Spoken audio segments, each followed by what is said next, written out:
Сегодня мы окажемся во Вьетнаме, чтобы увидеть одно из 7 новых чудес света – бухту Халонг. Место, где тысячи островов поднимаются из воды. Здесь море хранит древние тайны, а тишина звучит громче слов. Мы узнаем, чем живет и дышит этот город. Пройдем по воде к рыбацким деревням, спустимся в древние пещеры и побываем в самых красивых и знаковых местах курорта. Это история путешествия о дружбе между отцом и сыном, о людях, которые решили жить полной жизнью, несмотря ни на что.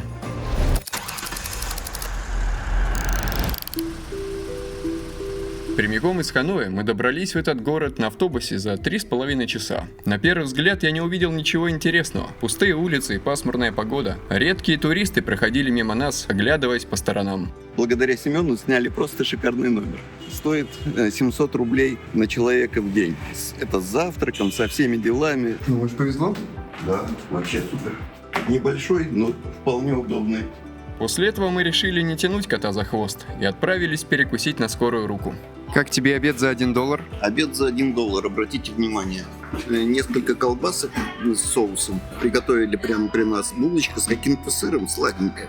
Но вот лед я бы даже и пробовать не стал. Лед они наверняка делают прямо здесь в док-генераторе, но не из покупной воды. Да, что сказать, тяжела жизнь путешественника. Приходится довольствоваться чем попало.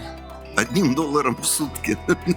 Еда как будто бы домашняя. Готовит бабушка. У нее тут свои цены. По $0.50 всякие быстрые блюда или комбо можешь заказать. Сосиски, булочки за $1. А вот и лицо этого бренда. Это я говорю про бабушку, которая нас накормила. А мы прямо сейчас двигаемся в сторону колеса обозрения. И решили подняться туда пешком.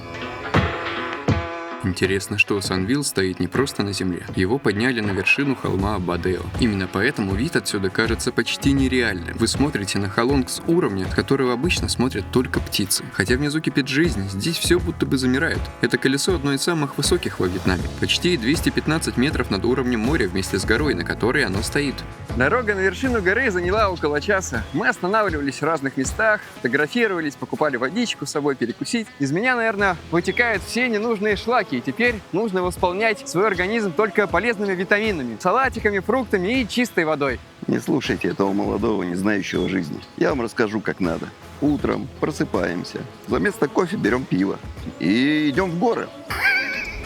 Вам может показаться, что я нахожусь у подножья древнего религиозного храма. Но как бы не так, это всего лишь часть культурного развлекательного комплекса на горе Санленд. Губхонг Ступа – это религиозный архитектурный комплекс на территории Сан Ворлд Халон, сделанный в буддийском стиле. Конструкция состоит из 5 башен, которые символизируют 5 направлений – восток, запад, юг, север и центр. Центральная башня 9-этажная, высотой около 25 метров. Внутри хранится статуя Будды и 4-метровый книжный столб. По замыслу он отсылает к древним буддийским колоннам и в храме молится за спокойствие, благополучие для людей страны. 4 остальные башни окружают центральную и имеют по 5 этажей, каждой высотой около 12 метров. Таким образом, это не просто декоративная постройка, это довольно серьезная пагода ступа, спроектирована с символикой и духовным смыслом.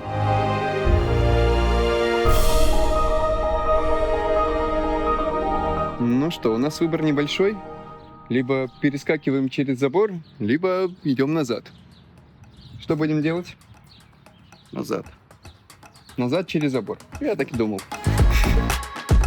Канатная дорога соединяет 2 района города. Во время строительства эта линия побила мировой рекорд, достигнув более 180 метров по высоте опоры. Она также попала в книгу рекордов Гиннесса из-за длины пролета. Ее построили специально так, чтобы она проходила над заливом и давала панорамный вид на 360 градусов. Кабины созданы в Швейцарии, там же, где делают лучшие канатные дороги для Альп. Только здесь ты видишь не снежные пики, а теплое зеленое море и карстовые острова. Говорят, что переезд занимает всего несколько минут, но за это время меняется все. Свет, звук, настроение. Снизу ты один человек, наверху кажется, что становишься совершенно другим, более спокойным и открытым миру. Зашли мы вообще посмотреть на эту канатную дорогу. Билеты дорогие. 380 тысяч донгов на каждого человека. Это больше $15.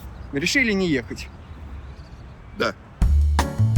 Когда я приехал к пирсу, меня сразу встретил шум. Моторы катеров, разговоры туристов, запах моря. Тут сотни лодок всех видов, от больших туристических катеров до маленьких деревянных лодочек. Я думаю, на месте разберемся. Да, я вот так вот пытаюсь сейчас купить билеты, очень сложно. 250 тысяч это для посещения пещер, 60 тысяч билет на паром и 200 тысяч, видимо, за лодку. Вот интересно, как же в теплых странах празднуют Новый год? Снега нету, но хочется устроить праздник. Поэтому местные магазинчики создают новогоднюю атмосферу. Продавцы украшают заведения праздничными гирляндами, искусственными елками и волшебными подарками. Подошло время к отправлению в новое путешествие. В моих руках сейчас билет на паром. Здесь указано время отправления с 9 до 9:20. Два билета по цене 850 тысяч донгов, что в переводе около 33-35 долларов. Экскурсия включает посещение нескольких интересных точек. Мы побываем в пещерах, на островах и даже покатаемся на кайках. Вся программа должна занимать около 6 часов. Но кто знает, что может произойти и что повстречается нам на дороге.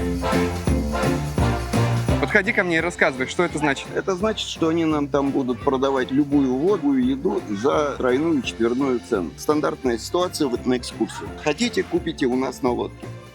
Этот пирс не просто отправная точка, а сердце туристического Халонга. Отсюда ежедневно выходят тысячи лодок. И это удивительно. Несмотря на такое движение, здесь всегда царит особый морской ритм, спокойный и размеренный. Раньше здесь были маленькие рыбацкие домики на сваях, а сейчас современный порт. Но рядом все еще можно встретить людей, которые родились на лодках и живут на воде всю жизнь. Кстати, капитаны местных лодок – настоящие мастера. Они управляют катерами так, будто играют на музыкальных инструментах. Точно, аккуратно и красиво. Пап, что произошло, пока меня не было? Жилеты под столом лежат. Сказал, что на всех хватит, не беспокойтесь, друг у друга не отнимайте. Залив Халонга входит в список 7 природных чудес света, и на это есть свои причины. Более 1600 островов, каждый из которых результат миллионов лет ветра, дождя и моря. Халонг сформировался более 300 миллионов лет назад. Когда смотришь на эти скалы, понимаешь масштаб времени. Камни здесь старше целых цивилизаций, и все они появляются из тумана так, будто это декорации к фильму. Дорога нам предстоит интересная и увлекательная, поэтому друзей надо доходить из разных стран и знакомиться как можно чаще. Дополнительно здесь нам предлагают покупать всякие украшения, сладости или сувениры. Интересно, что на этом острове когда-то жили местные рыбаки. Сейчас остров стал частью туристического маршрута, но атмосфера древности все еще чувствуется. Остров, на котором расположена эта пещера, называется Бохон. Он один из крупнейших в заливе. Вход в пещеру начинается с подъема по ступенькам. Где-то 50-60 штук. Легкая разминка, но награда того стоит. Да, виды, конечно, впечатляют. Прогуливаешься по такой дороге и видишь, как вокруг пришвартовываются лодки, люди фотографируются с этими волшебными местами. Остров Бохон – один из самых живописных островов во всем заливе. Он покрыт густым лесом, который почти не тронут человеком. Многие растения здесь эндемичны, то есть встречаются только в этом регионе. Я стараюсь не потеряться в этой огромной толпе туристов, найти свое местечко и главного попутчика, с которым я сюда приехал. Я немного запыхался, поднимаясь по этим каменным ступенькам, но когда зашел внутрь, мое дыхание остановилось. Пещера настолько велика, что местные гиды шутят. Если бы здесь когда-то жили драконы, они бы точно выбрали именно это место. Внутри поддерживается естественная температура около 20 градусов. Это идеальный кондиционер природы, поэтому даже в жару здесь прохладно и свежо. Такое чувство, что попадаешь в средневековое кино, и вокруг тебя пещеры из фильма «Властелины колец». Я не покидаю надежд отыскать здесь настоящее сокровище. Интересный факт. Пещера носит название «Удивлений», так как она была обнаружена в 1901 году французами и является самой большой и удивительной во всем заливе Халонга. Внутри 3 огромных зала. Первый как вход в каменный собор. Второй – массивный зал с каменными колоннами. И третий – настоящий зал света, где подсветка подчеркивает фантастические формы. Мы прогуливаемся по хорошо освещенной улочке внутри пещеры. Здесь включено и проведено электричество. Это место словно говорит тебе: не торопись, смотри, чувствуй. Скалы и сталактиты здесь напоминают диких животных. Пещера наполнена разными узорами. Не знаю, омывала ли эти скалы морской солью, но здесь хранится история тысячелетий. Не успели мы выйти из пещеры, как нас стали встречать продавцы сувениров, рубашек, тапочек и разных украшений. Снаружи ждет не менее впечатляющий вид. Зеленый склон, бирюзовая вода, лодки внизу маленькие, будто игрушечные. Отсюда видно, как туман мягко ложится на воду утром, а вечером залив окрашивается в золотые оттенки. Мы прибыли обратно на лодку, и нас встречает вкусный обед. Перекусим и плывем к следующему месту. Эта гавань напомнила мне старые путешествия из фильмов, где герои отправляются искать приключения. Знали бы вы, ребята, как я сильно переживаю за технику на воде. Потому что нам придется сейчас в жилетах сплавляться на маленькой лодочке. Наши азиатские друзья во весь голос поют свои традиционные песни, радуются жизни и тому, что приехали сюда. Мы проплыли через небольшой туннель и оказались в волшебном месте. Скалы окружают нас. Такое ощущение, что мы находимся в секретной бухте. Только редкие обезьяны живут здесь. Они ждут туристов, которые будут их подкармливать вкусными бананами и другими фруктами. Любопытно, что вода в заливе всегда остается бирюзовой. Даже когда идет дождь, цвет не исчезает. Настолько она насыщена минералами. Вот это наши петрозаводские скалолазы заползли на эту пещеру. Теперь все знают, что здесь был Вася, скалолаз из Петрозаводска. Вася, передаем тебе привет. Привет, Вася. Ветер шепчет свою историю, а я просто сижу и смотрю. Иногда луч солнца падает на вершину скалы, и она становится золотой. И в такие моменты невозможно не влюбиться в это место. Ребята, я поднимаюсь на черную жемчужину. Это круизный лайнер, который путешествует точно так же, как и маленькие лодочки, но имеет намного больше интересных программ. Сюда по вечерам приходит пианист, который играет на рояле и устраивает солидные концерты. Эти круизы ходят дважды в день. Можно поехать с утра, 6-часовой круиз, или вечерний с дискотекой. Здесь есть даже диджей, который приезжает устраивать концерты. 22 ноября 1962 года на этот остров прибыл Хо Чи Мин и Герман Титов, советский космонавт, в честь которого назвали это место для укрепления дружбы между Вьетнамом и Советским Союзом. В 2015 году здесь также установили памятник Титову. Туристы охотно приезжают сюда и фотографируются вместе с ним. Нравится мне это место. Люди здесь по-настоящему отдыхают, могут расслабиться, отдохнуть головой, пройтись босиком по песочку, потанцевать, покупаться, да и вообще насладиться жизнью. В это время года, зимой в декабре, климат немного прохладнее, вода может быть холодной. Купание не для всех, но виды и прогулки по острову все еще приятные. На острове есть небольшие тропы, по которым раньше ходили только рыбаки. Сейчас они стали туристическими, но все еще сохраняют ощущение дикости. Интересную вещь мы с тобой выяснили. Значит, на севере, говоришь, купаться не нравится тебе. Надо, чтобы место было, где купаться. Вода была чистая, и здесь огорожено 5 метров пляжа.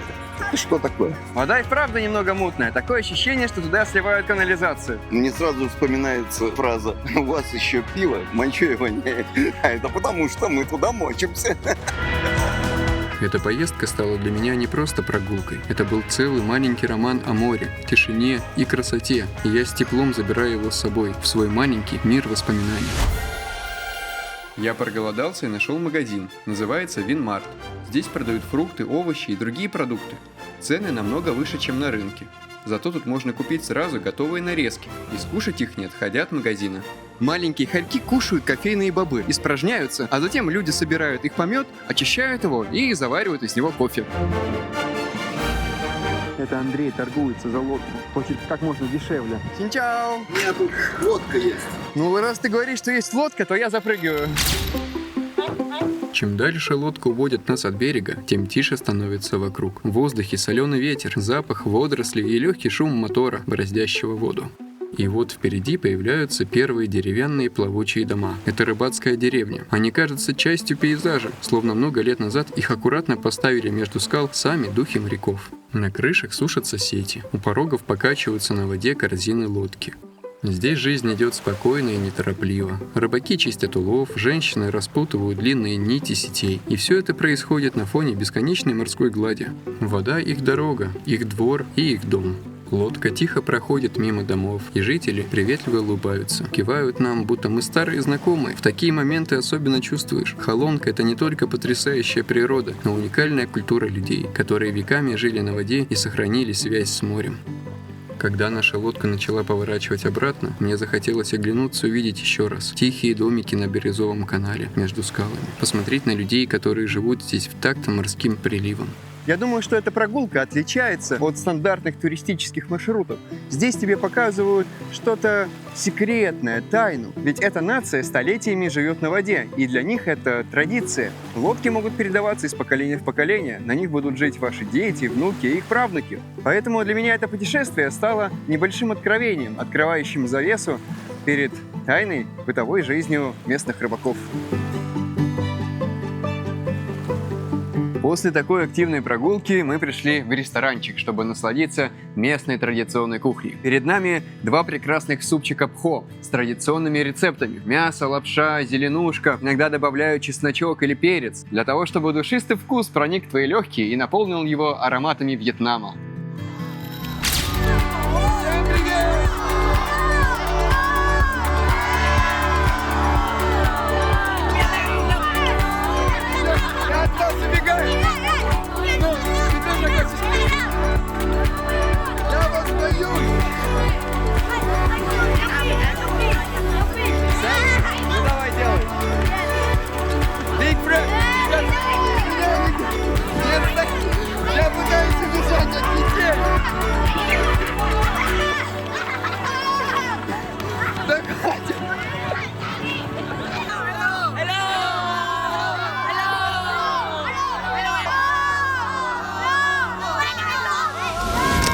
Мы добрались до пляжа необычайной красоты – Хонгай-Бич. Здесь можно пройтись босиком по песочку. Песок теплый, приятно ходить ногами. Посмотрим, какая чистота воды. Я стоял у края смотровой площадки, дышал влажным морским воздухом и чувствовал, как будто бы время здесь течет медленнее. Я благодарен этому месту за то, что оно вернуло нам близость, доверие и тепло. Поэтому я продолжаю свой путь дальше, в поисках любви, чувств и вдохновения.